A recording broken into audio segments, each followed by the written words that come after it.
वरून लसूण पण खाली आला। या सगळ्या भूलथापा आता बस झाल्या।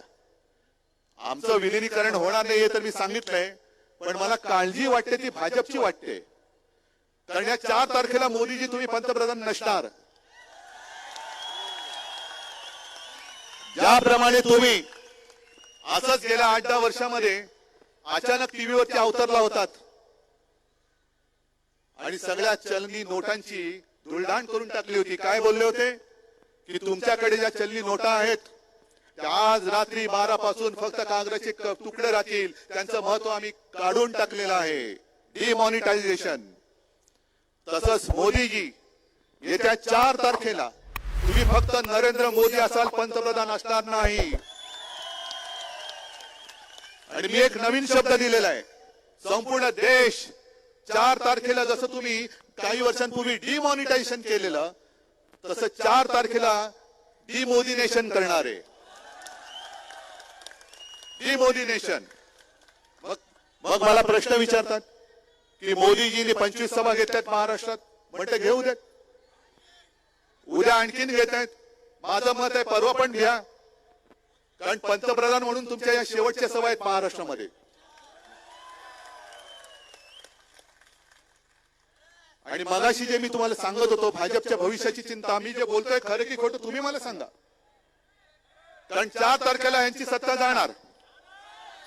भाजपचं काय होणार मला माहिती नाही, पण मोदीजी तुम्ही जर का शब्दाचे पक्के असाल तर तुम्हीच जे सांगितले की 75 वर्षानंतर राजकारणाने निवृत्ती घेतली पाहिजे, 2 वर्षानंतर तुम्ही 75 वर्षाचे होत आहेत, मग भाजपचं काय होणार?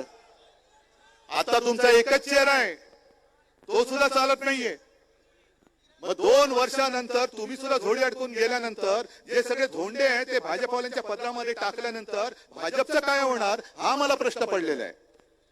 असो, या सगळ्या पुढच्या गोष्टी आपल्याला काय करायच्या नाहीत।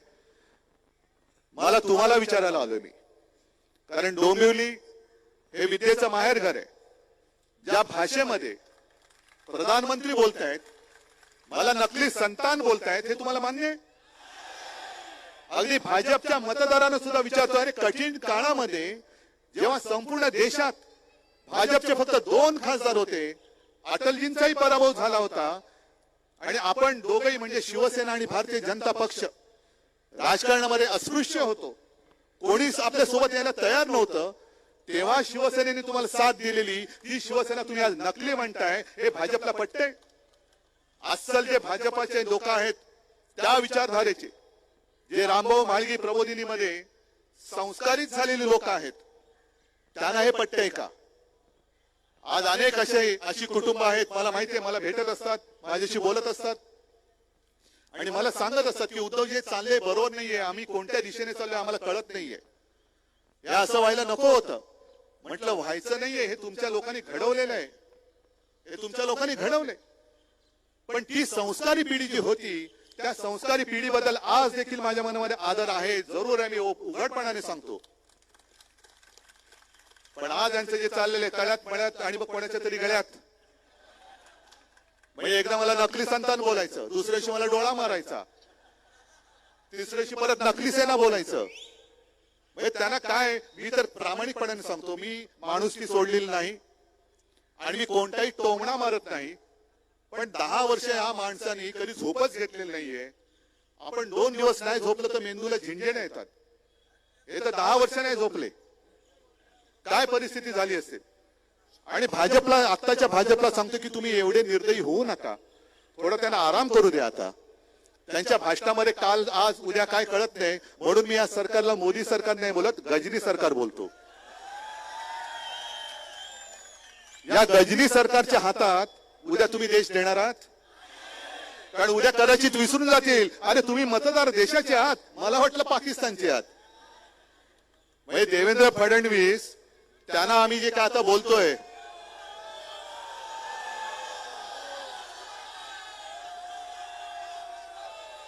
काय बोललात? मी अक्षय कुमारला एक सांगतोय की अक्षय कुमारजी, तुम्ही प्रधानमंत्र्यांचा परत 4 तारखेच्या इंटरव्ह्यू घ्या आणि आंबा कसा खायचा विचारलं तसं टरबूज कसं खायचं विचारा।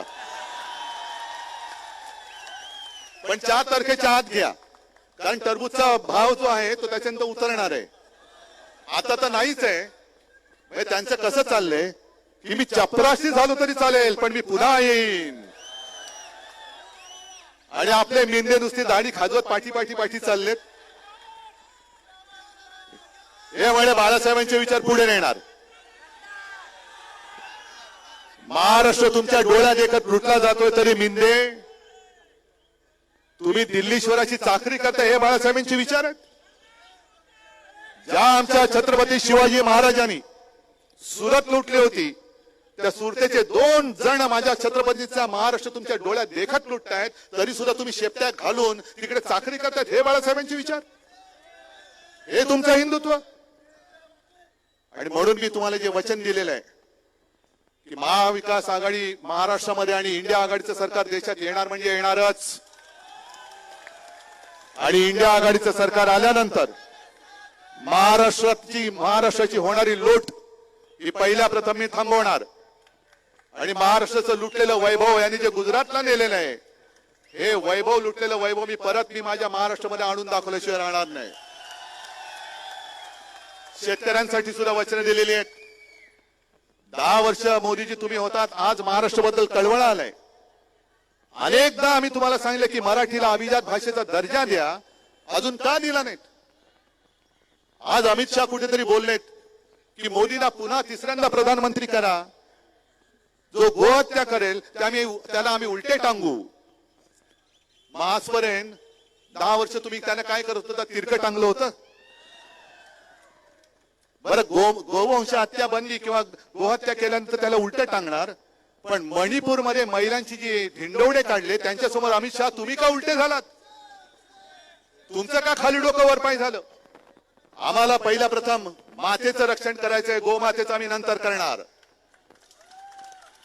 कारण सावरकर पाहिजेत ना तुम्हाला, तर सावरकरांचे गायीबद्दलचे विचार सुद्धा काय होते हे मोदीजी जरा तपासून बघा, वाचून बघा.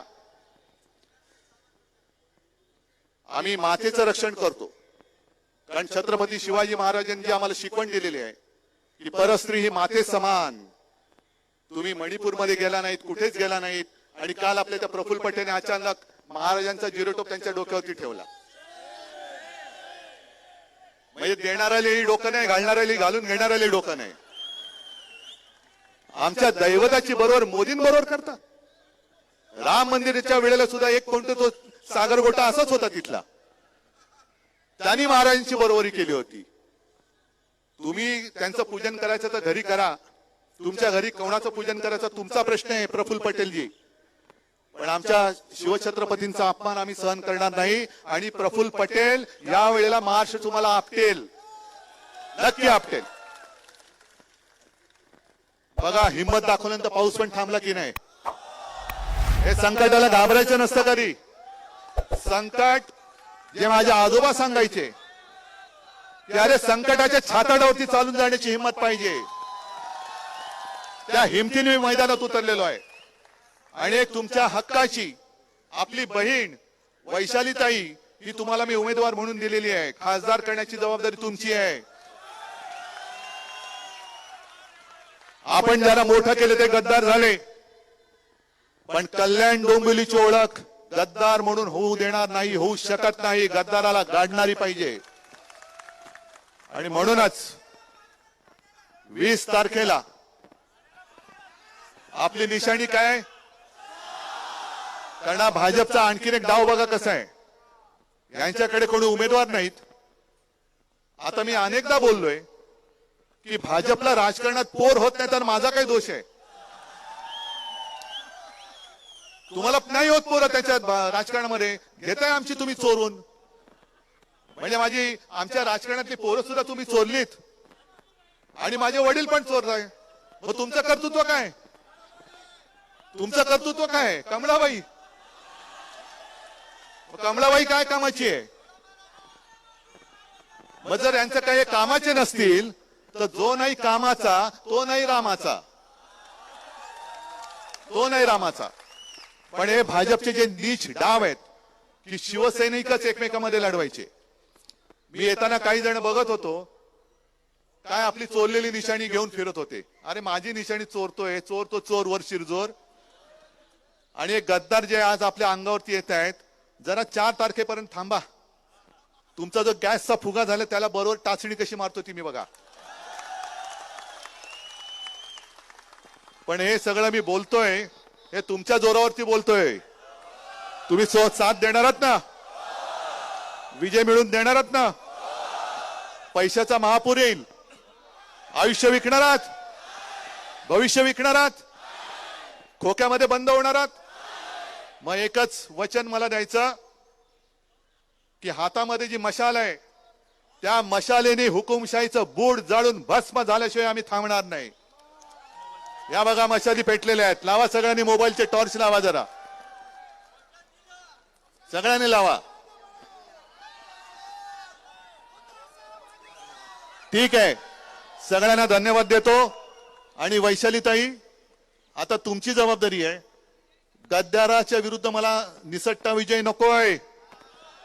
असा गद्दाराला गाडा की पुन्हा कित्येक पिढ्या कल्याण डोंबिवलीमध्ये गद्दारीचा किडा वळवळता कामा नये. जय हिंद, जय महाराष्ट्र.